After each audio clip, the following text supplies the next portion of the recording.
welcome to America 2.0. I haven't done a bunch of videos in a long time. Probably better part of a week. I'd like to bring you something from American freedom fighters.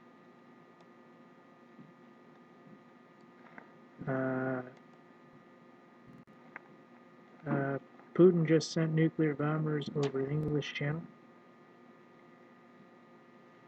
This photo by Max Lavo. Transponders turned off, invisible to air traffic controller. Russian President Vladimir Putin hasn't been one to back down in the response to sanctions against his country and attacks on his economy. Rather, he has stepped up not only his rhetoric, but his military activities as well. The United Kingdom's Royal Air Force scrambled fighter jets on Thursday after a pair of nuclear-capable Russian bombers flew across the busy civilian air traffic corridor above the English Channel. The bombers had their transponders turned off, the British officials said, making them invisible to many air traffic control systems. The incident disrupted multiple flights and ended with the United Kingdom government demanding the Russian ambassador appear at the Foreign Office to explain the actions. The latest incident comes on the heels of similar flyovers by nuclear bombings along the west coast of the United States from Alaska, and I've noticed some in Canada and stuff like that from different stories I've been able to read, all the way down to California.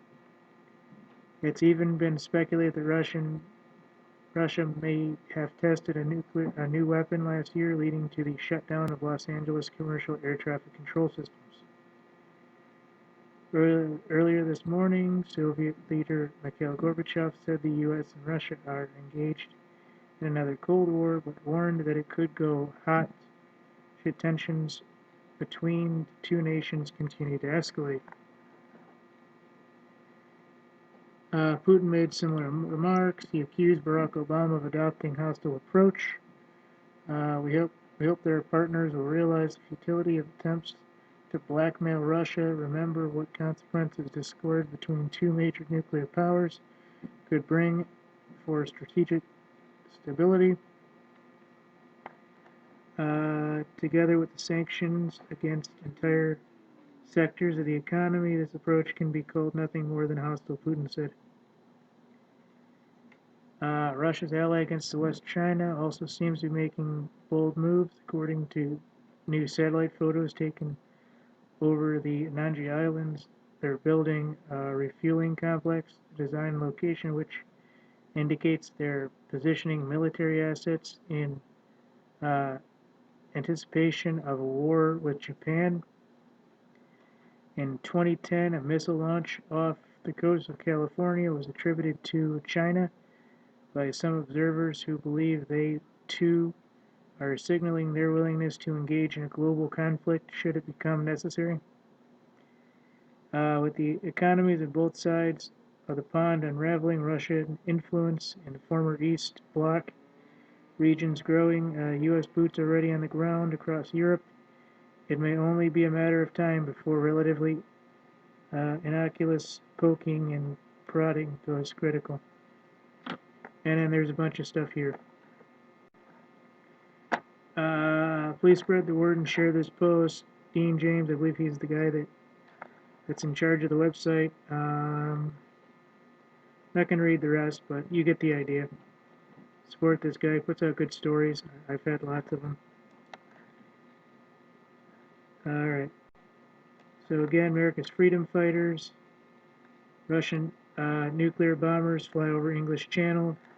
Again, we've seen this in across Canada, across the United States. NORAD has never once done anything about it. Personally, I'd just blow those fuckers out of the sky and be done with it. Putin wants a war, fucking give him a war. Let us send the first fucking nuke straight into the fucking Kremlin. No questions, no comments, fuck you. That's it. Let us send one of those stealth planes that only takes 3.5 hours. That are moving like 18,000 miles an hour. That are moving like 18,000 miles an hour they'll never detect it. As soon as they do, it'll be over. I'd put like a 500 megaton or 500 kiloton and just put a radius of blast radius of something like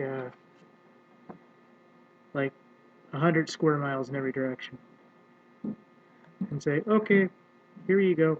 You want this? Come get it.